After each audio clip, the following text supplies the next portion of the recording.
Good evening, everybody, and welcome to episode 18 of the Stone Age Gamer podcast. I'll be your host for the evening, Chris Randazzo, and with me, as always, is the ever-huggable Dean DeFalco. Aww. The never-huggable Dan Ryan. Hi. And the somewhat strangely finding Dan huggable, Tiff. He's delightfully huggable. Like a big bearded teddy bear. Actually, I'd hug that. I'd hug it all the time. Dan, can I stroke your beard?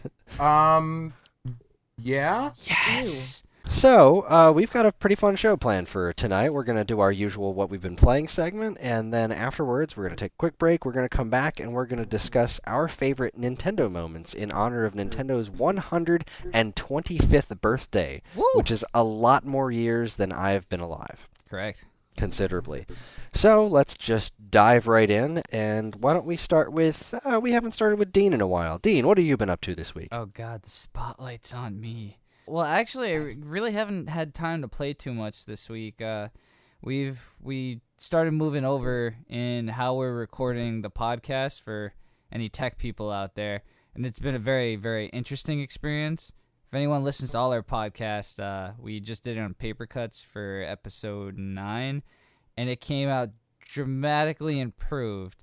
However, it took a lot longer, and it was a bit of a learning curve, so I spent most of the time doing that. But anyway, I've been playing a bit of the speedrunner still. I didn't get to mention Donkey Kong Country Tropical Freeze last week, did I? No, sir. Okay, so yeah, I have been playing that. That's been kind of fun. I've been doing it a little bit on YouTube. I actually have some episodes in the back burner already that like I edited and just need to get up. It's been a bit crazy this week, but that game is so much fun. Chris, I remember I think I texted you like an hour or two after I got it just saying how awesome and ridiculous it was. Oh, yeah, and I can't. That game's great. It almost seemed like it was too much too soon because it wasn't that long after Donkey Kong Country Returns, and I, for one, really wanted to see Retro do something other than another 2D Donkey Kong game. But this is so good, it's hard to complain about it. It's really, really a pretty game. It's really kind of to an extent, a graphical showcase for the Wii U, just because of how gorgeously detailed it is. But really, the thing that got my heart all aflutter when this game was announced is that they got David Wise back to do the soundtrack, and with the exception of Koji Kondo, he's probably my favorite video game composer of all time. He's friggin' legendary. He did, soundtracks to pretty much any Rare game that you've ever played, from any good Rare game you've ever played from back in the day. David Wise was probably involved in, like Battletoads, Cobra Triangle, RC Pro-Am, up to the Donkey Kong Country games. He's just legendary in his ability to make great chip tunes and 16-bit stuff as well. And hearing these modern types of music that he's made in Tropical Freeze they're so good. They're so good. And I'm only about halfway through the game myself because it's very challenging. Oh man, it is tough. That game is so difficult, but it's rewarding when you beat a level too. It is, and I'm doing the thing where I won't go to the next level until I've gotten the 4 KONG letters and all the puzzle pieces. God, fuck that. That is ridiculous. Nah, that is tough. In Donkey Kong Country Returns, I went back afterwards. I was like, nah, screw it. I'm just going to beat the levels, and then I'll go back and find all the puzzle pieces and everything. And that was such a pain in the ass because the levels were no longer fresh in my mind. So I'm doing it this time where, no, I've just played through the level, so it's all very fresh. I know how it works, and I'll just keep pounding at it until I get it right. And it's taking forever because I'm doing that in 3D World at the same time, just kind of taking forever. But it's not like there's some complex plot I can't wait to see how it ends kind of a thing. Like, these games will just last me until they're done, so I'm fine with that. Yeah, I really like how the game music was actually built into some of the levels and mechanics and everything. I just got to the second world, and on, I think it's like one of the windmill levels, you see in the background, like, the bass is actually the horns blowing, and you'll see, like, the penguins blowing the horns and whatnot, and that'll have, like, air shoot out of tubes in the ground under you, and you'll see, like, little penguins and stuff pop up and everything. I thought it was just, like, a neat little detail in the game that they easily could have skipped, but it made it that much cooler. Yeah, there's a lot of that kind of detail in the game, which is the amount of attention to detail, because it's a 2D platformer, so they put all this effort into the backdrops, and and the way the camera pans around you when you go into some of the barrel blasting segments and the roller coaster rides. The game just, when it takes itself off the rails and spins the camera around and does stuff, it's just so incredibly cool looking, and it adds to the intensity of the experience. It's very good. Yeah, I was really surprised because it was either that or Wonderful 101, and I told myself, that kind of seems like a multiplayer game, Wonderful 101. It seems like a lot of actual work. I just want to play something more classic. So I went with Donkey Kong, and I was very, that very game happy seems with like it. work. What was that? Is that a good enough reason not to like? Well, yeah, there's days where you kind of just want to play a game you know how to play in. Platformers are rather straightforward most of the time. Wonderful 101 is one of those games where you have to learn the mechanics because it was sort of unique at the time. I guess it's probably not anymore, but No, it's still pretty unique. Is it? Yeah. There's nothing else quite like that game. It seems That's the game that makes me want to buy a Wii U is Wonderful 101. Yeah, it looks so cool. It's just, I was sitting there and I was like, what would be fun for me to play and for people to watch? And I said, if I'm screwing up a Wonderful 101 for like 2 or 3 episodes, it's not going to be very fun to watch. I know how to play a platformer. I've been playing them since I was 5. So I went with the one I knew, and it's just such a treat. It's so well done and put together. The only thing I'm very surprised about is they never patched it to have your gamepad screen show anything. It's just a black screen when you're playing the game and if it's on the television. Yeah, that's the one thing that Donkey Kong Tropical Freeze gets wrong, is it did absolutely nothing to prove that the gamepad was worth anything. Whereas Wonderful 101 uses the gamepad to a pretty interesting degree, where we would have to spend a lot of time to understand the concepts of Wonderful 101, because it's a Platinum Games. It's a Platinum Games joint. And it's as insane. It's as insane as Platinum Games stuff is. So if you've played Mad World or Bayonetta, you kind of know what you're getting into. This is like a group of superheroes that you can merge together to make giant swords and pistols and whips and all. It's so insane, but and it doesn't always work, but when it does, it's really good. But we'll have to talk about that more another time. But yeah, Donkey Kong Country Tropical Freeze, a very wise choice. Yeah, very good game. Yeah, just one quick thing. Do you know what GameSpot rated that game? Not that I really go by any critic ratings, but I was just curious about what people were thinking about it. They gave it a 6.6. And I got home and I popped it in. I was like, I don't see how anyone ever thought this was a 6.6. What, Tropical dare they? Freeze? Yeah. That's psychotic. Yeah, like I could understand, maybe giving it like a high 7, a low 8, but 6.6 is kind of brutal. That's like something's wrong with the game at that point. No, what that is irresponsible. That's the kind of idiocy. That's somebody who should not have been reviewing that game, is what that is. To give this game a 6.6? Yes. That's just stupid. That's clickbait, is what that is. Because there's no way that anybody that has any sort of relevance in grading games and has any sort of respect for video games in general can play that game, and even from a basic technical standpoint, say that game is anywhere in the slightly above average range, because it was just made with so much love and care, and there are flaws in it. There's absolutely flaws in it, and if this person was just feeling burned that Retro didn't go back and make Metroid Prime 4, then fine, but don't post your internet score to get clicks off of Metacritic or whatever. That kind of stuff makes me so angry. Maybe it's the same as the Game Informer, I think it is, that gives every Mario Party like a 1 or a 0 because they just hate that series. Yeah, it's like at that point, just stop reviewing it. You know what? I'm going to stop myself in this conversation because this is going to go into something totally off topic. So I'm gonna forfeit my my topic right now and hand it off to someone else. Gotcha. Awesome. I always go last, so I want to go next because I feel like talking. I had a really fun little excursion last night. I realized last night that we were recording tonight, and I really hadn't spent much time playing games. So instead of doing the responsible thing and getting some of my work done, I went down to my basement and I looked around and I said I should really play something. So I was recently inspired by our ex-podcaster Mike to pick up my Game Gear because he's been really into buying Game Gear games lately. And I was like, I have a whole bunch of those. I should pick up my Game Gear. So I dug my Game Gear out of the box, and I have a slew of Game Gear games for some reason. I really have an amazing Game Gear catalog. And I spent some time with a handful of games. Like I have the Bubble Bobble for Game Gear, I have Fantasy Zone, Ninja Gaiden, which is really bizarre. But the one I spent the most time with is actually one of the more uncommon Game Gear games out there, which I'm very fortunate to have, which is Mega Man for Game Gear. And it's not good. Not not really at all. It's kind of wow, how do I describe this? Okay, it's like the Game Boy Mega Man games, where they take aspects of two different Mega Man games and mash them together, and they have all new levels, but they're themed off of older levels. It's really interesting, and the Game Boy Mega Man games are very, very good.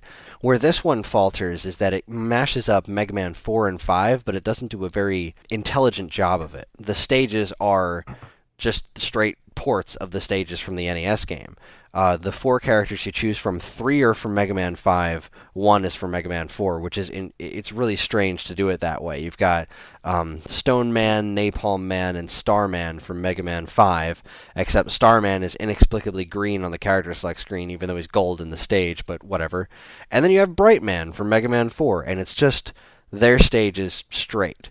What's weird about it, and what makes this not good, is that because they're done as straight ports, they're also zoomed in so that you can see the sprites on the screen, because the Game Gear screen is very small. So, but when they zoomed it in, they didn't take into account that now you can't see where the level is. So you have to do all these blind jumps because there's no way to tell where you're going to land. So you just kind of jump and hope for the best. And I'd say 8 times out of 10 I landed on something, but there was just a handful of blind jumps that there was nothing I could do about, because I just don't know those levels as well. Where it continues to get strange is that after you beat those 4 bosses, you move on to a Wily Castle, which is actually a picture of the Dr. Cossack Castle from Mega Man 4, but whatever. And instead of playing a Wily stage, you play Wave Man's stage from Mega Man 5. Okay, and then you beat him, and you get Wave Man's weapon, and then you play Toadman's stage from Mega Man 4. Okay, there's a second boss from Mega Man 4. It's not a Wily stage, but whatever, we'll do that. And then out of freaking nowhere, you play Quickman stage for Mega Man 2, except now you have a slide move, so the laser beam dodging thing is actually considerably easier. But you don't fight a boss at the end. The stage just stops, and then you fight a Wily machine, and it's over. And it's like, what the hell did I just play? It was so strange. It controls kind of weird. You can only have 2 shots on the screen instead of 3, because I guess the Game Gear has shitty processing power. I don't know. The music is atrocious, because it's Game Gear architecture is very similar to Master System architecture, and the sounds that the Game Gear and Master System can do are very tinny. And they tried to just make these quick and dirty versions of the NES songs, and they don't sound good at all. They sound really... It's painful to listen to, because it's all tinny, scratchy horribleness, and it does look very nice. I will give it that. It is a very visually impressive game. It is almost... It's definitely a step up visually from its NES counterparts. The colors are very vibrant on it, but outside of that, that's about as good as I can say about this game. Did it have blast processing slowdowns? No, because this is Game Gear. There is no blast processing there. It's just slow.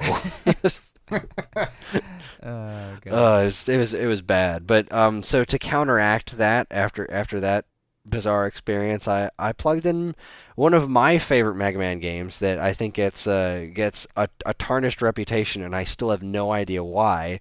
Mega Man 7 for Super Nintendo, and I love this game so much.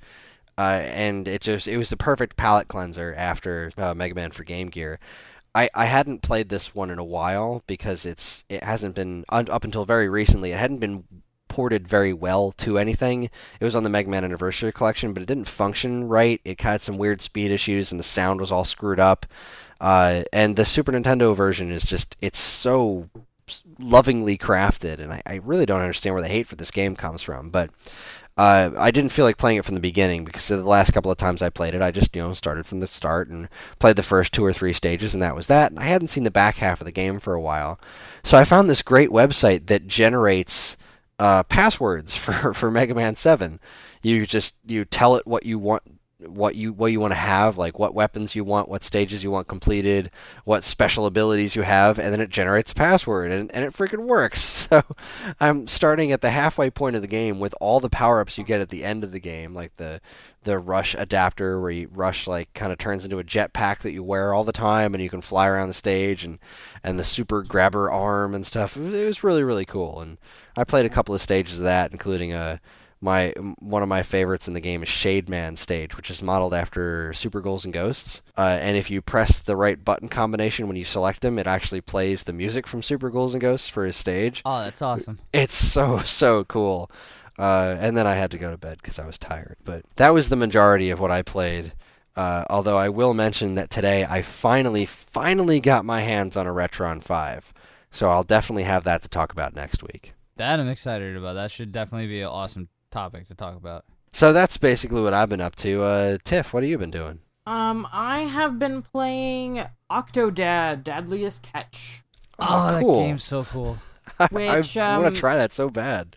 It makes me feel good about being bad at video games, because the whole point of this video game is to be bad at video games. And it's pretty exciting. I am almost through. I think I'm on the last stage now. Like I'm in the wrap-up portion of the game, and I've been having a blast, because usually when I'm bad at video games, I just die and get frustrated, but now when I'm bad at video games, I, like, rip paintings off walls and stick little kids to my hands and throw them at their parents and all kinds of fun things like that, and it's pretty exciting. I don't have any super in-depth, like, let's talk about the development of this game and the award-winning music and composers and whatnot, but it's just kind of a lot of fun. Plus, the kids really like watching it because it's silly and fun. So Okay, just I don't always have to be about the kids, all right? I can just enjoy a game because I enjoyed the game. Yeah, Dan. Yeah, what are you trying to say, Dan? I'm more than just a mom, all right? So just to understand, because I haven't played this game, I know the kind of the premise, but Okay, please I'll walk reinform me of what exactly Octodad is. Oh, you're Okay. in for a great explanation. Octodad is an octopus who dreams of something more. And one day during a terrible storm, he gets washed aboard a ship. And on this ship, there is a nefarious cook guy. I guess he's a cook. Yeah, he's a chef. But also on board this ship is a beautiful woman. And the octopus sees said beautiful woman and imagines a life beyond the ocean that he could have for himself. So he manages to wiggle himself inside of one of the captain's old coats and convinces this woman that he is someone. And they go off and get married and have oddly human-looking children. And none of them know that he's an octopus. So the entire point of the game is to go about your day with your wife and kids, all the while not letting anyone find out if you're an octopus. So when you go to the grocery store, for instance, and you need to get some orange soda and some frozen pizza, if you do too many things like accidentally sticking to the walls and knocking down the entire shelf of cereal and all that kind of stuff, people start looking at you funny, and it scares you and you ink. And if you ink too many times, then you get discovered as an octopus and you lose. So the whole point is to try and do things as normally as possible, while 4 of your legs are stuffed in the arm of a suit, and the other 4 are stuffed in the feet of the suit. And you move around about as well as you would imagine an octopus would under said scenario. So it's really fabulous. It's got super loose controls, so it's next to impossible to do anything with any kind of grace. But that's kind of what makes it awesomely fun. At one point in the grocery store, for example, one of your children desperately has to have this kind of cereal. They're in love with the cereal. They have to have the cereal. And another female shopper has already taken the last box of cereal off the shelf and put it in her cart. So without drawing attention to yourself, you have to steal the box of cereal out of her cart and into your cart so that you don't disappoint your child. And just the exchange between this woman and the octopus is worth playing this game alone because it's pretty fabulous. So then, as you go through the game, your wife and kids want to go to the aquarium, which is naturally very upsetting for you as an octopus because you both long for the sea as your birthplace, but are also very terrified that if anybody sees you standing next to an aquarium, they're going to put 2 and 2 together and realize that you are in fact an octopus. Also at the aquarium is the cook that was on the boat, and he has suspected you all along, and for some reason, has made it his life's mission to expose you as an octopus. Now, I'm not on to the last wrap-up stage yet, so this will be spoiler-free, as I have no idea what happens in the last phase.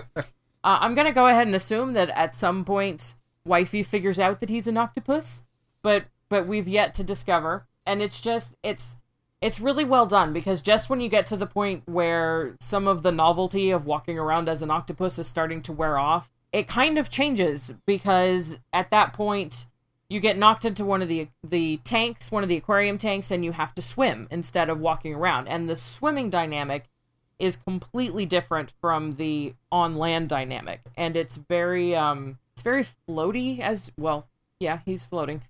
But it's a very fluid, very smooth, almost zen-like kind of motion, and it's just completely opposite to everything that you've done in the game so far, which is totally manic and ungainly and just flinging around all over the place. You're suddenly, as an octopus should, like totally in your element, and it's completely different. So it's really they did a really good job of taking something that could have been silly and gimmicky, and I'm gonna put this down after one level because now it's just ridiculous. And they did a really good job of being able to make a full game out of it. That's fantastic. And it's like, it's there, you have the overall story, but then there's also like mini games built into it. For instance, when you go into one room of the aquarium, there's like a Chuck E. Cheese style arcade type thing. And to make your wife happy, you have to win her one of all of the stuffed animals at all the games. So you have to play a crane game and a whack-a-mole game. And air hockey and all these different games to win her all of the stuffed animals. And then like you go into another section and you have to track down your daughter who's gone into like a McDonald's play place looking kind of thing. So you have to navigate through all of the tubes and the trampolines and whatnot to get to her. So it's really cool. There's like an overall thing, but there's a lot of like little mini game things that go with it. Wow. Plus, wow. It's an octopus, and that's awesome. Yeah, Tiff described that game better than I think anyone could, even most critics. Thumbs up to you, Tiff. That was fantastic. Woohoo! Yeah, my mind is blown. Well done. As well it should be. It really is just... You asked the question last week, does Destiny justify the PS4 purchase? No, but Octodad does. Which is ridiculous, because I think we paid $5 for it or something. Is it only on PS4? No, Can I not? It's on everything. It's on everything, so I could get it on my Vita? Well, okay, I take back everything. It's probably just PC and next-gen stuff. I think it's PC and PS4. I don't think it's the bone. That's unfortunate. I really want this game. I was just looking online while you were talking about it, and apparently there is a chance that it's coming to Wii U, which makes me unreasonably happy.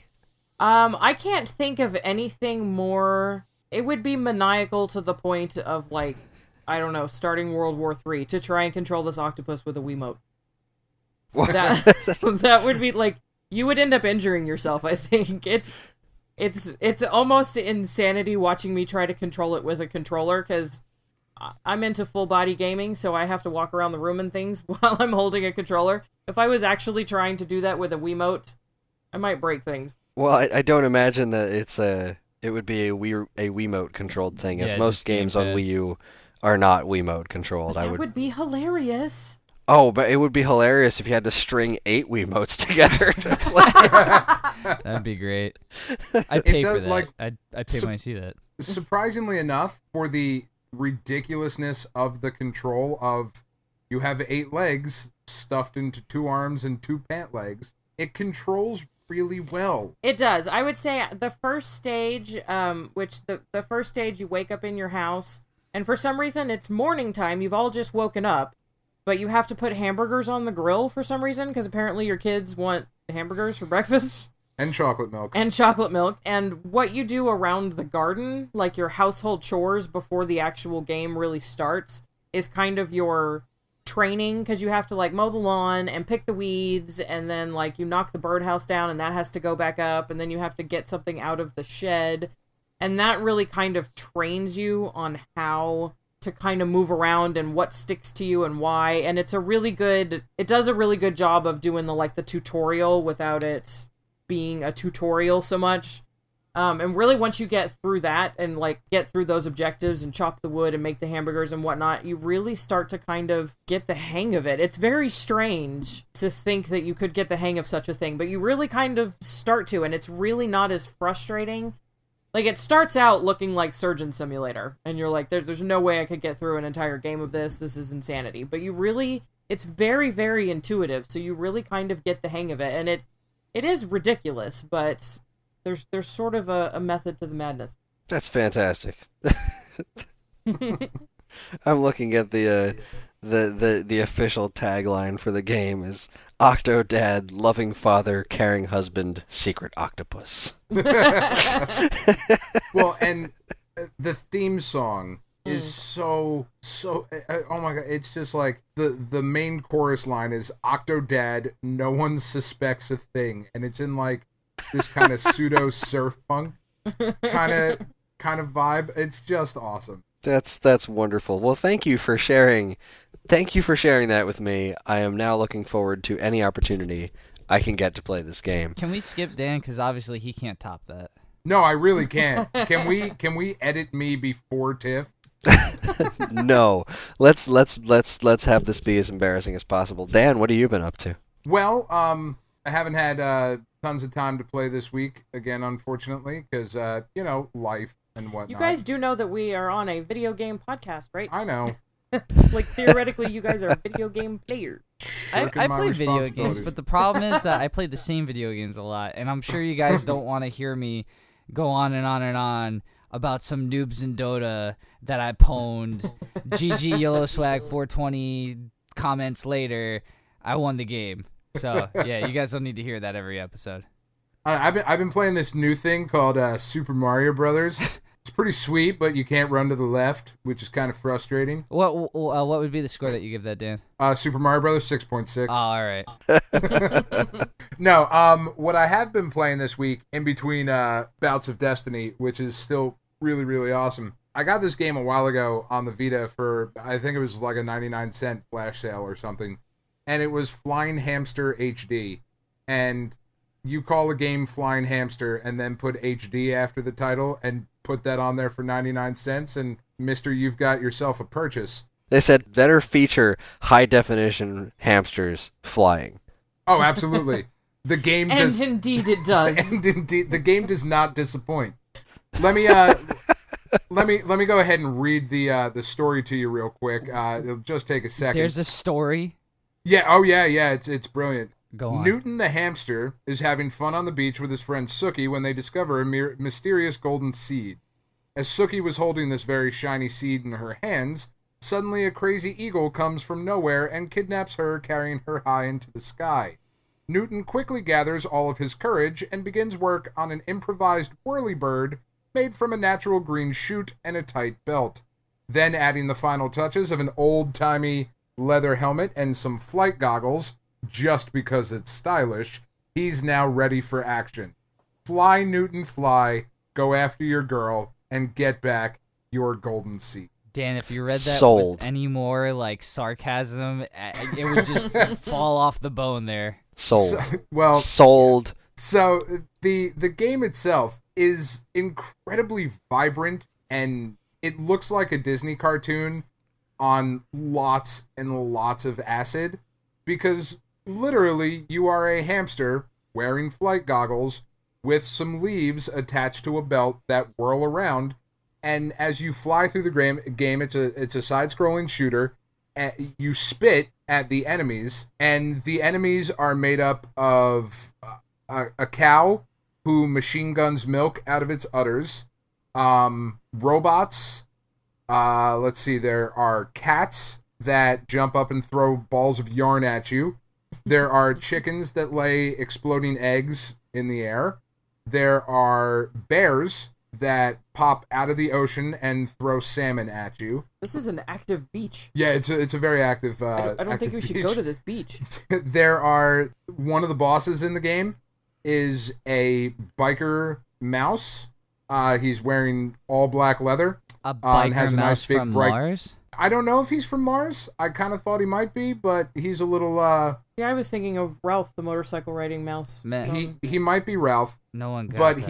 he's got a nice big bright gold earring, and I one got of it, his Dean. attacks I got is he conjures a rainbow and shoots electrical sparks at you. There is an owl that shoots lasers out of its eyes at you.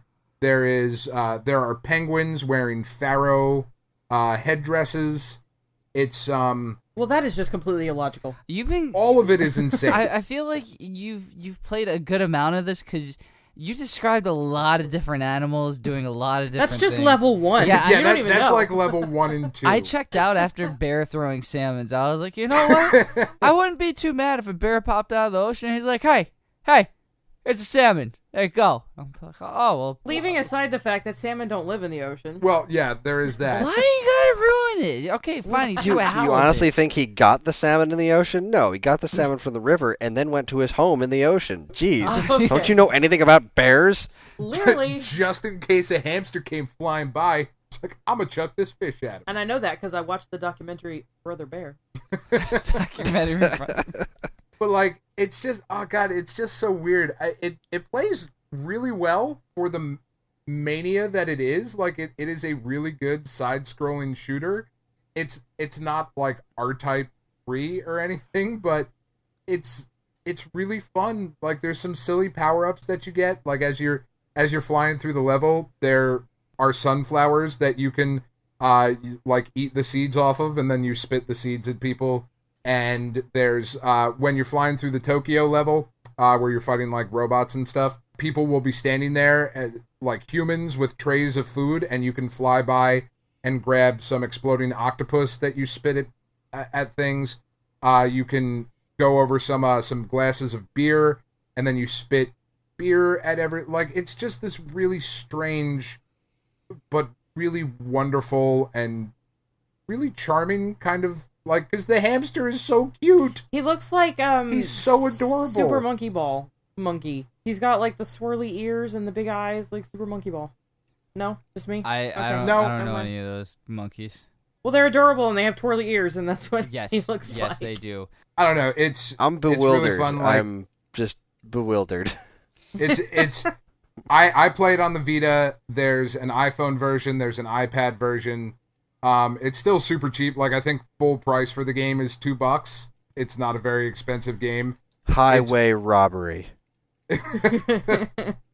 It's just one of those really kind of lovely things that exist now of there's independent video games, because this would never be made by a major studio. Like, you would not see the EA games and then the flying hamster thing fly up. It's got a really bouncy and fun soundtrack. Like, it's super catchy, and you can buy the soundtrack on their website. The company is called Game Atelier or Atelier. I don't know. It's Atelier, which means it's foreign, and I can't pronounce it correctly. I don't speak other country. Yeah, and I just speak it's enough the of type that of to get game by. that would have felt right at home back in the NES era when everybody was apparently on acid. Yeah, it really is. Like, you look at this game, and it's just, it doesn't seem like there was any idea that got cut. Like, somebody came in and they were like, I know, what if a cow runs in and shoots milk out of its udders in a machine gun formation? And somebody went, totally, Bill, put it in the game, give me a render. Well, that's anything from Adult Swim section of games. Like, they had a flash sale on, what is it, Humble Bundle, I think it's called. Yeah. And it was all Adult Swim games, and I picked the package up, and I paid the amount so I could get the full unlock, so I get all the games and everything. And there were a few like really, really good standard games in there that I'm happy I paid the money for. And then there's a few of them where I'm like, why? Why? Like, why is this a thing? Somebody spent significant portions of their life on this. yeah, like I'll tell you what. It wasn't in the package, but just coming to mind is that Super Unicorn Destruction HD or whatever. Super Robot Unicorn Super Robot Attack. Unicorn is awesome. Thank you. Yeah, but that's what it reminds me of, what you're talking about. That sort of chaos and ridiculousness put into a video game. That wouldn't be any developer or any big developer touching that game. Yeah, it's really insane. There's a sequel coming out that is called Flying Hamster 2: Night of the Golden Seed. I can't wait. And the picture is the hamster in a night outfit, like Wow, armor and stuff. armor? Yeah, A night outfit. A night outfit. And he's got a big stupid looking sword, and he's fighting a dragon that's With wearing a mustache. that has a mustache and is wearing a necktie. and the font is directly stolen from Dragon Warrior. So I'm really hoping it's an RPG, because why not? Well, let's hope away. Speaking of hoping away, that should pretty much wrap up our what we've been playing segment. That was a smooth transition, huh? You That said was it. good. Getting good at this hosting thing. smooth. Oh God, I'm so awesome. All right, yeah, let's. Why don't we all take a break, and when we come back, we're going to talk about our favorite Nintendo memories. Stick around. Who's that man with the three-piece suit? Making a doll with the log and fruit. Who's that man with the 8 strong legs? Tried to make me breakfast, but it broke my eggs. Octodad. Nobody suspects a thing. Octodad.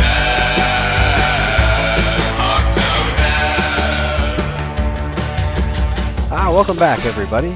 Earlier this week, on September 23rd, Nintendo turned 125 years old, which is a pretty colossal achievement for any company. But the fact that they're still around after 125 years is pretty impressive. So we figured, in a way of kind of sort of celebrating the 125th anniversary of Nintendo, that we would basically go over some of our favorite Nintendo memories to just, say happy birthday to my favorite company. So let's take a run around the room and just talk about some of our favorite Nintendo memories. Dean, why don't you kick us off? Okay. The first time I ever played Smash Bros. Is easily one of my favorite memories. I remember seeing the commercial, and the commercial was pretty funny, because for the original one on the Nintendo 64, I think we've said this before in here, it was just a bunch of life-sized, what do they call those, mascot outfits beating the shit out of each other. And it's Mario, I think, skipping along with Donkey Kong, Pikachu, and they're all holding arm in arm, and Mario just does like a 180, turns around, and I think he kicks Pikachu straight in the nuts. It was Yoshi. Yoshi, Trips thank you. Yoshi. And it's literally the greatest thing I have ever seen. I wanted to play the game ever since, because that's just such a cool commercial. So I get home and I play it, and we rented it. I didn't even get to buy it because renting was the thing back then. Yes, we went to Blockbuster. I was bothering my mom all week. We rented it. I take it home. I pop it in. It's the greatest experience ever, because I've never played anything like that before, ever. And I mean, this is when those graphics were still new. So on top of that, I'm getting to play as Mario in 3D, beating up Donkey Kong, winding up a punch. But he doesn't get to do it because I up-B him into the sky and he's gone. And then Pikachu comes over and tries to thunder me, but I get out of the way. And I land a big punch and he goes flying off the map. And it's like the greatest thing ever. It's just non-stop action all the time with all your favorite characters. And it makes me so happy that this franchise just took off and went somewhere, because it's so cool. You get to play with all these characters mixed together, and let's face it, it hasn't been replicated successfully in any other title or form besides the Smash Bros. Vein. So yeah, that's one of my favorite memories. I love Smash Brothers too. Obviously, it's my favorite thing about it was when Melee happened and it turned into an interactive Nintendo museum, which with all the trophies and stuff. But I remember when the first Smash Brothers came out, I have always been feverishly anti-Pokemon because I worked at Funko Land when the Pokemon card thing happened, and just all day, every day, little kids. You got Pokemon cards? You got Pokemon cards? You got Pokemon cards? Got Pokemon cards? Got Pokemon cards? Got Pokemon cards? Oh my god, I need the Pokemon cards. I need the Pokemon cards. There's a line out the fucking door. Pokemon cards. I gotta have the Pokemon cards. I need the red ones. I need the blue ones. I need a Charizard. Did I get a Charizard? I didn't get a Charizard in this packet. My son didn't get Charizard in this pack, and there was a Charizard on the side of the package. I need to have a Charizard card. I need to return these cards. They're defective. Obviously, I didn't get the one that was in the box. Oh, I bought this pack and it was already open. Can I get 2 packs in replacement? What do you mean you're sold out of Pokemon cards? You had Pokemon cards 5 minutes ago. My son needs Pokemon cards. My daughter needs Pokemon cards. My house is built out of Pokemon cards. I need more Pokemon cards. I'm going to name my first child Pokemon cards. I love Pokemon cards more than anything. Pokemon's the greatest thing ever. I love Pikachu. I want to hug Pikachu. Do you have any Pikachu dolls? How many Pikachu dolls can I buy? Can I buy 6 copies of Pokemon Yellow and Blue and Red and Platinum and Paisley and Plaid and whatever the hell else you got? I need all the Pokemon stuff in the world. And then Nintendo made a game where I could punch Pikachu in the face, and I bought it. It was the best day ever. I think Chris just turned into Dennis Leary. Think so. Oh my god. I'm really upset, Chris. Quite honestly, you missed the greatest Pokemon game, which is Pokemon Chartreuse. Oh, Chartreuse. I thought it was Mauve. I'm a big fan of the Pokemon series, Periwinkle. Yeah, the Pokemon Mauve, Periwinkle, Chartreuse series of games. Beautiful. It had a Fantastic. wooden chair on the cover. So, yeah, when that happened, I was very happy with Smash Brothers. Dan, what about you? Really, I mean, like there's two things that stick out for me. One being sitting around in college and playing the wrestling games on the N64, whether they were the WCW, NWO games, or the WW still F at that time. Like, we would just get a bunch of people together and either make a bunch of wrestlers or just get hammered and throw each other through tables and jump off ladders. And it was just a beautiful coming together of 4-player nonsense, right? Like, wrestling games have never been better than those N64 games. They still hold up today. I mean, you can pop in No Mercy and have just an absolute blast with that game. It controls so perfectly, and it was just a beautiful experience. But even beyond, drunken fraternizing at college, the greatest Nintendo thing the greatest thing that Nintendo has ever brought to my life is Tetris. And the fact that I could play Tetris anywhere.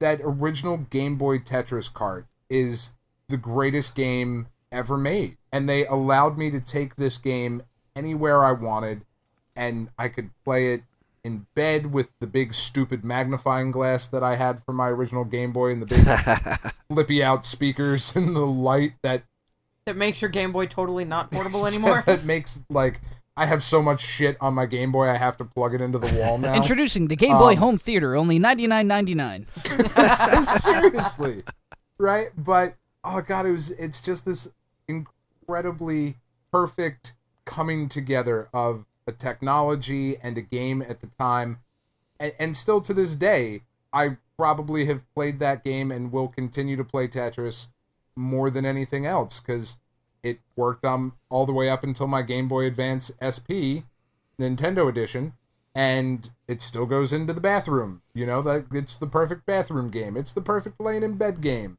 It's just a wonderful thing. Nice. Tiff, what about you? Most of my Nintendo love comes from, how do I put this? Okay, my very first video game introduction experience, whatever, when I was probably late 5, early 6 years old, my sister got a Nintendo for Christmas, and right around that time was when my mother got together with my now stepfather, and we were all living together, and my mom had 2 kids, me and my sister, and he had 2 kids, a boy and a girl, and they hated us. As naturally you would, blended families are never easy, divorce is never easy, all that. None of us got along, none of us had a relationship, it was all pretty terrible. But we got a Nintendo. And my stepbrother Christopher, like any 11, 12-year-old boy, loved him some Nintendo. But because it was our Nintendo, the only way that he got to play with the Nintendo is if we played together. And I honestly think that if we had not had that Nintendo, and if it had not been the rule that we take turns and that he helped me with the controllers and whatnot, I don't know that we ever would have broken through the kind of kid bitterness that comes along with that sort of unpleasant situation that has. But because we had to stay down there in that basement with that Nintendo sitting in front of the tiny little television because the controller only reaches so far, and because the only way to get me through the level was to sit down and actually play it with me, we bonded over it, and we actually got through a lot of that garbage. And I think we ended up able to have kind of a sibling relationship really through that kind of beginning. So I have a lot of affection for Nintendo because of that, and especially for Mario, because that was really where it all started. And then, like we talked about a couple weeks ago, once I started becoming kind of a teenager and realized that boys were a thing that happened, I stopped playing video games largely because of all the drama that went in around that. And I think it was when I was 18. I got a job and I had my own money, but I was still living at home, so I had no real responsibilities. And one day I realized I don't have to go to people's houses to play video games. I don't have to sit on the couch next to my boy friends and watch them play video games. I could just go and get a video game. Like, I could just do that.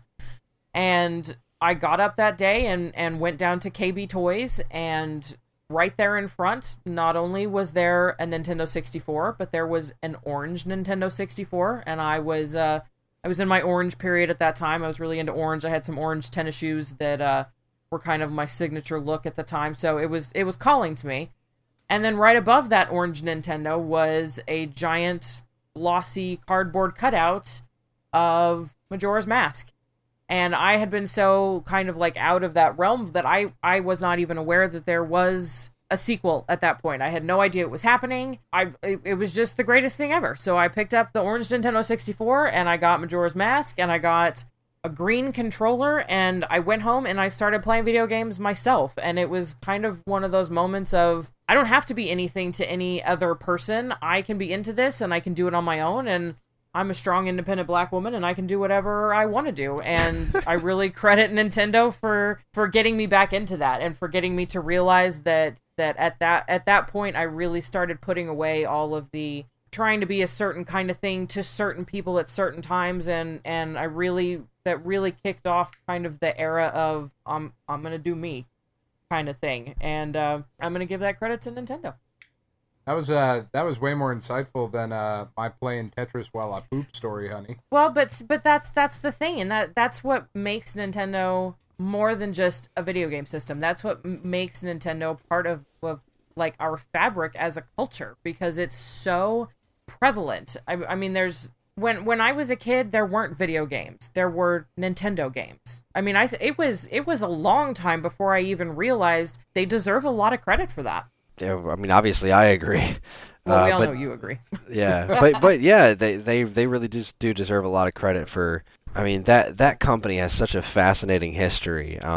There's a couple of great books from Pixel Love Publishing that are the history of Nintendo, and I read some things in the first volume of that really fascinated me, because it's a lot of stuff about their early days as a company and how kind of ruthless the Yamauchi family was, or Yamauchi, I'm not entirely sure 100% how to pronounce it, but they made playing cards. They struck deals with Disney to get Disney licenses on their playing cards, and Popeye, and then they made toys.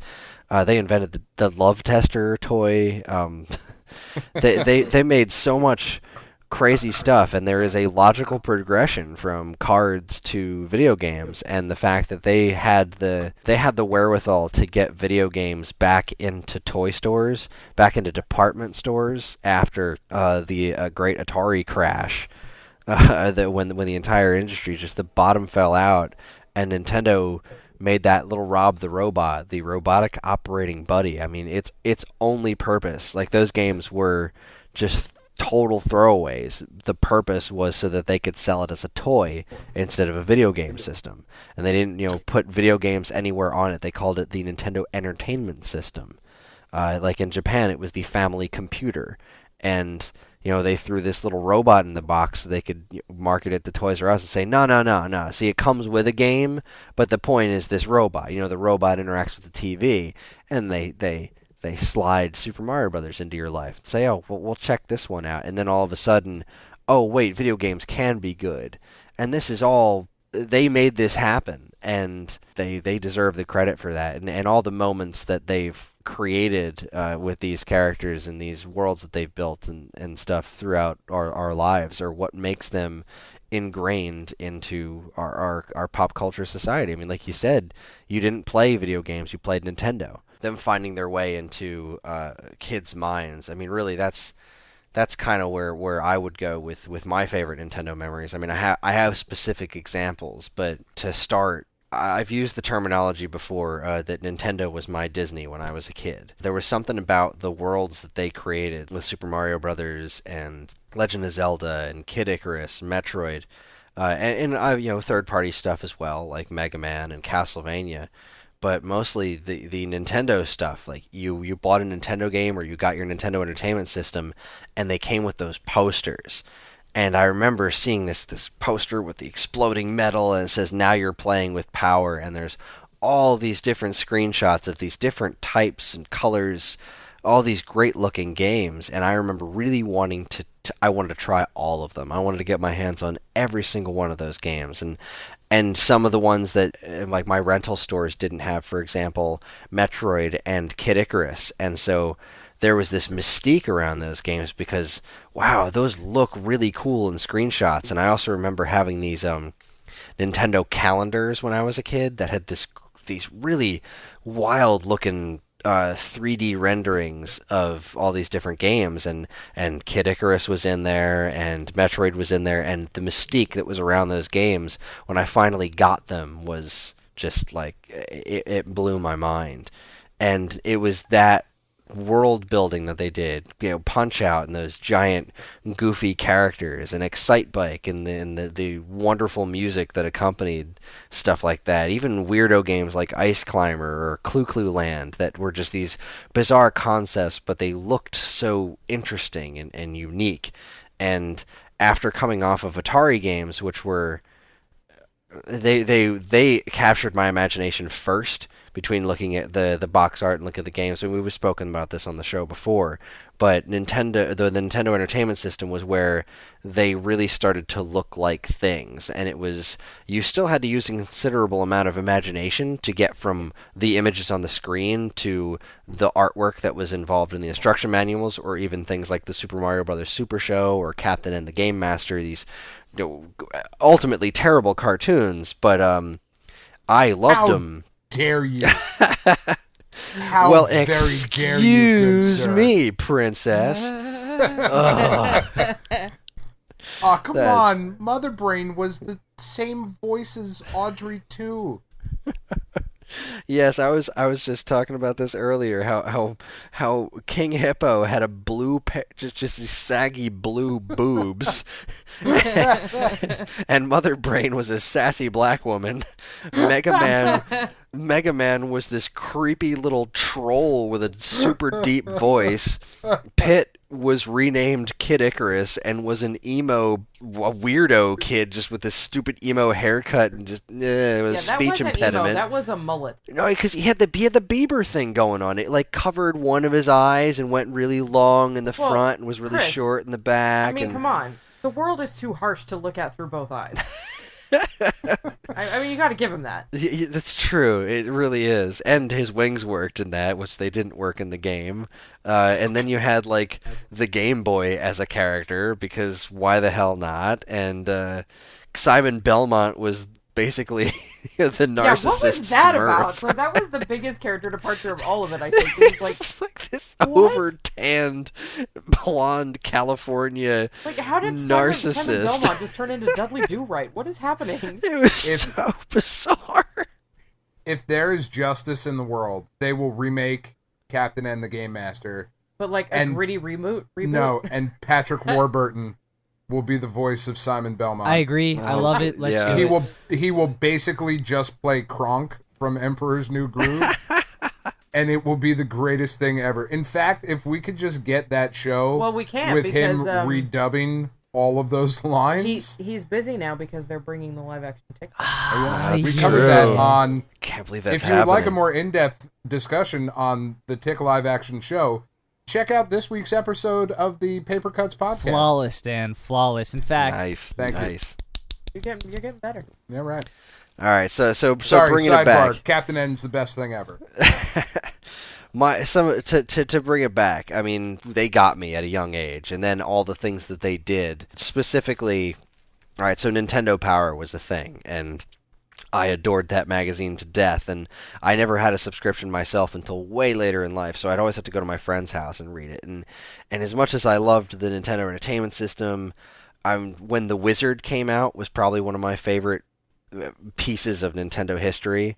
Just seeing that movie in the theater, watching that whole movie, this just glorified Nintendo commercial was. I still love that movie to this day. It's an odd, cute kid story. So I love that movie, but when Super Mario Brothers 3 shows up at the end out of nowhere, like I worship Super Mario Brothers 1 and 2. I love these games. I know them inside and out, and all of a sudden that screen opens up and it makes the coin noise, the screens open up, it's Video Armageddon, that tournament, the fake tournament that they did, and it's Super Mario Brothers 3, and I flipped my shit. I was like, there's a 3? Oh my god! I just flipped out. My jaw's on the floor. He gets the raccoon tail and he's flying, and I'm like, oh my god! And that level of excitement I never thought I would reach again, but then I did numerous times. I remember reading Nintendo Power at my friend Jeff's house, and I got to this first preview image of Super Mario World. And it was the first thing I had ever seen of a 16-bit Nintendo property. Because I had seen Genesis before. I'd been to the arcades, and the arcade games back then were always a step ahead. But man, seeing this giant bonsai bill, the giant bullet bills in Super Mario World for the first time, I was like, oh my god, how crazy big is that?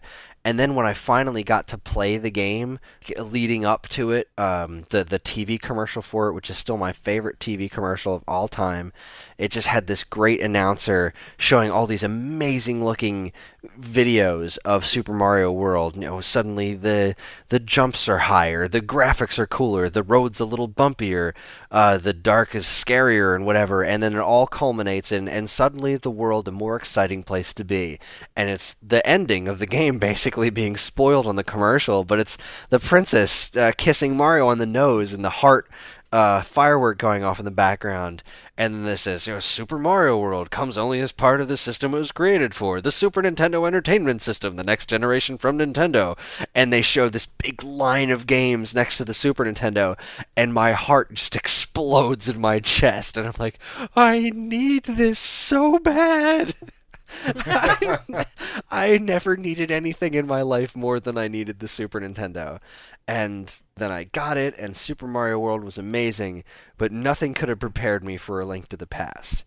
Because as much as I loved Mario, as much as I loved Kid Icarus, my favorite thing that I had experienced through the Nintendo era was The Legend of Zelda.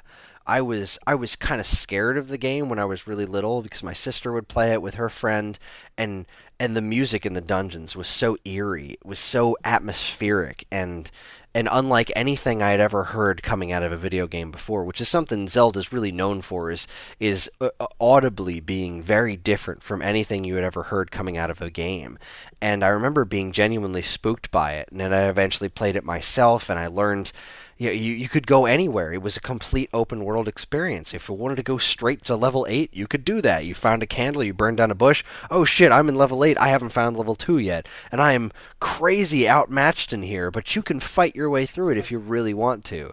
And that kind of exploration, I loved that world. And then Zelda 2 happened, and it was a huge departure, but it gave you a more detailed look at the character Link, and it had towns and non-playable characters. It wasn't just some weird dude living in a cave.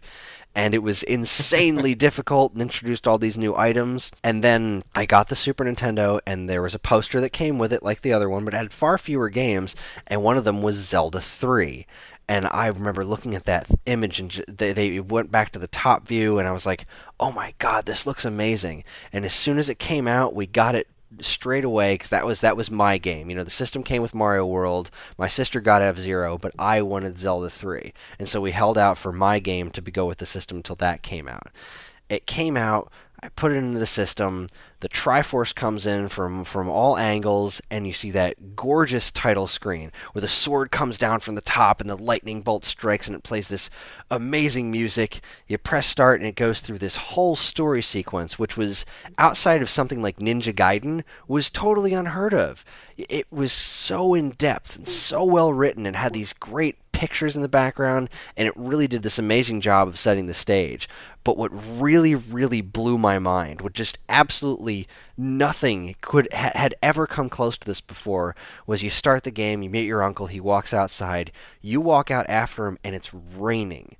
And it's raining in a way that I had never seen in a video game before. It was so believable because the individual drops are hitting things. And looking at it now, you see through, you see the man behind the curtain. You see that it's a layered effect over the screen, and the rain's just going to hit everything anyway. But the fact that it had this sound, like it almost sounded like there was a shh in the background when you're inside, and you walk outside, and that turns out that was the rain sound hitting the roof in your house, and that this much attention to detail was paid. It was amazing, and the colors were so green, and then you fall down the pit and you start your whole adventure, and it was just unreal. You know, it's funny you say that about Zelda, because when I was a kid, Zelda was presented to me as like the next level of gaming. Okay, you got Mario when you got your system. Maybe you got Mario 2, but you're not ready for Zelda yet. Like that was how, like, Zelda always had this kind of aura around it for me, because it was always the people that were slightly older than me that were playing Zelda.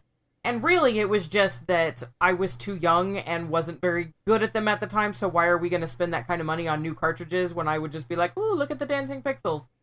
But, so, like, all of my friends, like their older brothers and things like that, they were always the ones that had Zelda, and it was very much the kind of attitude of like, Mario is the base level, and then once you really get that down, then you get to graduate to Zelda.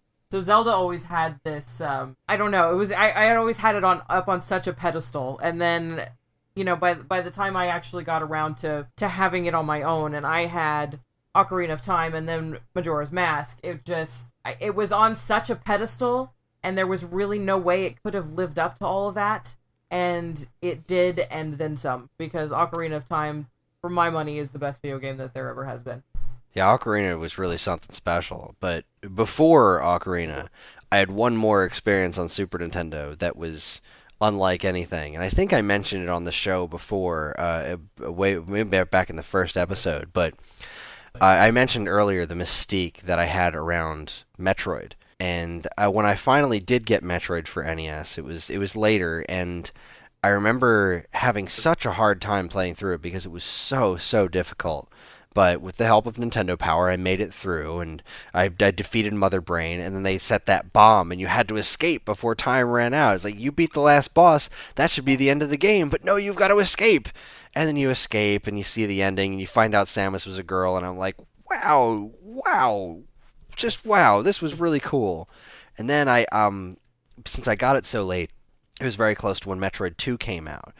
So my friend Greg and we both got Metroid 2 around the same time, and I remember playing through Metroid 2 and just being very wowed by it, and because it took it to the next level. It was, the Samus was bigger, she could shoot up and down, and it expanded the mythology. That's what I'm looking for. And I remember getting to the end of that game, because the whole point of that game is you're eradicating this species. Like, Metroids are too dangerous to live. You go back to their home world and you eradicate the species. And the whole time you're killing off these things, and it reminds me a lot of Shadow of the Colossus, because you're killing off these things, and at a certain point you have to question, are you actually doing the right thing? Like, these are living things. You get to the end of the game, and the last boss is this incredibly ferocious Queen Metroid. It's just got this huge hideous beast, and it's trying to kill you, and you're pumping missiles into her mouth, and eventually she blows up, and you go to do what you think is going to be another escape route thing, but there's no timer. It's just this weird, very calm music starts playing, and you come across a Metroid egg. And just through the ability, and this is on a black and white Game Boy, but just through the animation and the sound, they were able to convey exactly what was happening. You walk up to the Metroid egg, it shakes a little bit, and it hatches, and a baby Metroid comes out, starts floating around, and then it starts floating around you. And first I freak out. I'm like, there's a little baby Metroid, he's trying to kill me, and no, my health isn't going away. What's going on? It's kind of cute. It's making these cute little squeaky sounds. And I walk over, and there's this wall that I can't get past, and so the Metroid eats the wall away, and then I can keep moving. I'm like, oh, it's cute. It must think I'm its mother or something. That's very adorable. And you make your way all the way back to the ship, and that's the end of the game. Cue Super Metroid. A few years later, Super Metroid comes out. I first saw screenshots of it in Game Fan magazine, and I saw these breathtaking screenshots with the headline, "How does Nintendo make games this good?" So my hype levels are already kind of sort of off the charts on this one. And one thing that hadn't been really threaded incredibly well together, especially when you look at something like Legend of Zelda, is that one game goes to the next. Metroid was pretty close with that from NES to Game Boy, but I was totally unprepared for the opening sequence of Super Metroid when they sit you down with this story. First, it starts with vocals being spoken by Dan Osen, who was like the head translator guy at Treehouse and wrote the instruction manual to Donkey Kong Country and stuff. He's a very, very cool guy. But it says, the last Metroid is in captivity, the galaxy is at peace. And I was like, wow, I did that. That was the end of Metroid 2. I just did that a few months ago. And they start showing this storyline of, they show the ending of the original Metroid, but they show it redone in Super Nintendo graphics, which are so much better. I mean, these are cutting edge at the time, and so I get to see me destroying Mother Brain in the original Metroid, but it looks amazing, but it's all in black and white. And then I get to see the Metroid egg hatching in the ending of Metroid 2, and then I start playing the game, because you get called back to the science station that was like, oh, we found some crazy properties with the Metroids, and we understand this creature better now. And then you get a distress signal. You go back there, and Ridley shows up from the first Metroid, and he flies off with the baby Metroid, and the self-destruct sequence happens. And the first thing that made my head explode was I'm running away, and each screen you go past, it starts getting worse and worse and worse. And then when you get to the last screen, which is where you first came in, the whole screen starts tilting. Like using the Mode 7 on the Super Nintendo, they just tilt the entire game to the left, and then they shake the whole thing to the right, and I'm like, oh my god, I'm gonna die! How am I gonna get out of here in time? I'm freaking out, and then you get out, and you fly away just in time to see the whole thing, whole space station explode, and then bringing back to the rain, similar to in A Link to the Past, when you land back on Planet Zebes, which was the planet in the first game, it's raining. And it's even more impressive than it was in Zelda, because this is a few years later and they've really harnessed what this system can do. Samus gets out of her ship, and there's water coming off of her boots whenever she takes a step. Like, every step she takes, there's water coming off the ground. And that little tiny detail was just, oh. And then everything that happened after that. I still say to this day that Super Metroid is one of the best examples of video game storytelling in the history of the industry, because it wound up telling this story with one piece of spoken dialogue. But by the end of the game, when the baby Metroid comes out and it's this giant thing, I have no idea how I recognized it as the baby Metroid, other than it came out, it tried to kill me, and then it remembered who I was and flew away. There was no dialogue in this, but somehow the game, just in visuals alone, was able to convey that. And when the baby Metroid died at the end, I was genuinely angry, and then you get to blow Mother Brain's head off, and it was awesome. Chris, I think you play video games harder than anyone else in the world. Like, I don't think the writers of the game got that as much as you did. I was gonna say, I thought I liked Super Metroid, but apparently I don't. I want to play it right now. Let's do that. Oh, jeez. Okay. That was beautiful. I'm touched.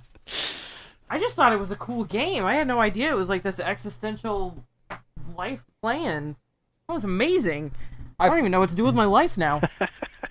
I think that's one of the main things about Nintendo, though. Like, if you look back at what are the best games that have ever been made. And you're being objective about it. Most of them happened early on Nintendo, Super Nintendo. I mean, there's a lot of arguments that are made for games that have come out, like Halo and God of War and stuff, and what those games have done to move the industry forward, and Grand Theft Autos and those types of things.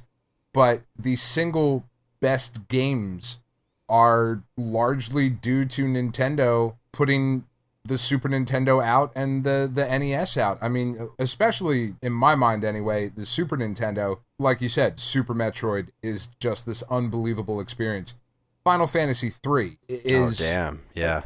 I mean, just one of the most fantastic experiences you can have playing a game. And when that game came out, those of us doing this podcast were early teenagers, and we sat there through an opera scene and were emotionally affected by this ridiculous That pixel thing. made you cry. But it did. Like, there was this connection that you had to these games that I don't know. I don't think exists anymore. And it's not that games are worse now, but there's certainly a huge difference between the connection that you had to them versus the connection that you have to even the finest examples of games that are out now. I really thought you were going to say the thing that moved you to tears was the Nintendo Health Monitor. Oh, it's moved me to tears for other reasons. You're talking about the vitality sensor. There you go, the vitality sensor. God. Put this on your finger, because that'll Talk about the awesome. other side of the spectrum. And that's the other thing that I love about this company, is that they're so insane that all of a sudden, yeah, and we've got this vitality sensor coming up. I don't know what it does. It just reads your heart rate. Just enjoy. We're Nintendo. We're insane. We're Nintendo. Did you see our music demo? That was amazing. It's never going to happen, but here's, Shigeru Miyamoto out there pretending to play a flute on a Wiimote. But, that's the thing about being a diehard Nintendo fan, is that the highs are incredibly high sometimes, but the lows can be very low.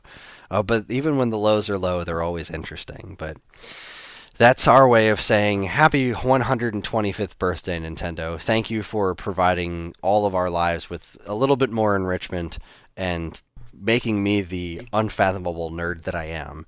And with that, we're going to wrap up the show. It did go a little bit long, and that's probably my fault, because I can go on about this topic for eons. So I apologize if I droned on too long. I'm just insanely passionate about this subject.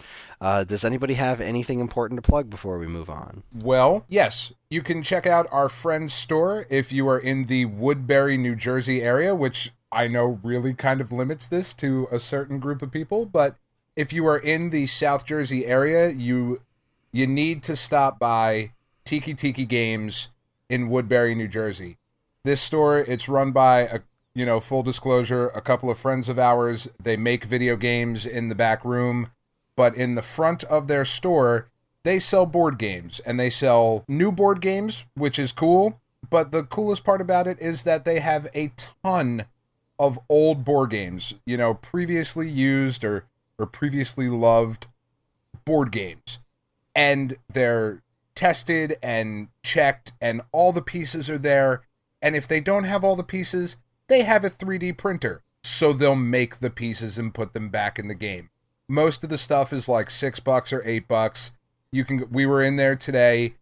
You can go get Domino Rally and the ET board game and some weird copies of Monopoly. And Girl Talk. Shut up. No. Oh, yay. Yeah, I want to they talk have to 3 Billy. copies of Girl Talk. It's a really cool store. They're at 232 South Broad Street in Woodbury, New Jersey. You can also give them a call, 856-202-5103. That's outstanding. Yeah, Morrison is my Jedi Master, by the way. I've known him for years, and I can't wait to visit his shop. Well, I would definitely like to plug, just real quick, our new corporate overlords. We are, in case you hadn't noticed, we are the official Stone Age Gamer podcast now. StoneAgeGamer.com is fully behind this show, and we are officially their podcast. which is great. So there's a really cool synergy going on between StoneAgeGamer.com and GeekLife.com, which is great. So we have a link to their site on our site. So just click on the link for StoneAgeGamer.com and head on over there. They got some really cool products. They got some great retro stuff. They got some great newer stuff. They sell used games through their site. They got games for Sega CD available on their site right now. So it's pretty cool stuff. The other important plug that I had was, since we got this partnership with Stone Age Gamer, we've gotten a considerably larger listener base, and I've had some great feedback from people, specifically Michael from the Two Dudes and a NES podcast. That's Two Dudes and a NES, like just two dudes playing Nintendo games. It's a very cool, very laid back podcast where there's these two guys, they pick a game and then they play it, and they talk about all sorts of trivia relating to the games. I think their most recent episode is about Batman, but Michael has given us some very great constructive criticism on how to improve our show, and it's just been an incredibly nice guy. So I am officially plugging his show on our show. If you like retro games, if you like NES games, give these guys a go. It's a different vibe from our show, most definitely. It's much more laid back, but it is really entertaining and full of a lot of really good facts, really interesting stuff. These guys spoke for over an hour on Wrecking Crew, which was what won my heart over in the first place, because that sounded like a challenge even for me to talk about that game for an hour. And I love Wrecking Crew, but they did it, and it was an interesting show. So anybody else? So you can go ahead and visit our website at geeklife.com. That is G33KLIFE.com. We have all of our podcasts up there for download or just to listen to right on our website, and it's fantastic. If you don't want to do it that way, you can go ahead and head over to iTunes and go ahead and download any of our podcasts, whether it be the Stone Age Gamer, which you're listening to right now, the Paper Cuts Comic Podcast, which we record every week, and it's great. We love doing it. And then there's the Geek Philosophers, which is on a bit of a hiatus, but will return soon. Besides that, you can go ahead and check out our Facebook and Twitter, which are both great for keeping up with us, whether you want to just see what new episodes are out, you want to see what we're doing on YouTube, any of that stuff. Facebook and Twitter are going to be the place to look at it, because we update that all the time when we put up new content, so that's the way to go. For anything else, you can go ahead and send us an email to g33klifesite@gmail.com. Once again, that's geeklifesite@gmail.com. You can talk to us about anything you want, ask us any questions you need to. We're more than happy to answer them. And heck, if it's good enough, we'll even address it on the podcast via our listener mail, which was so great last time. I enjoyed it. I did too. All right, and with that, we're gonna call it a night. Thank you very much for listening, and we'll talk to you next week.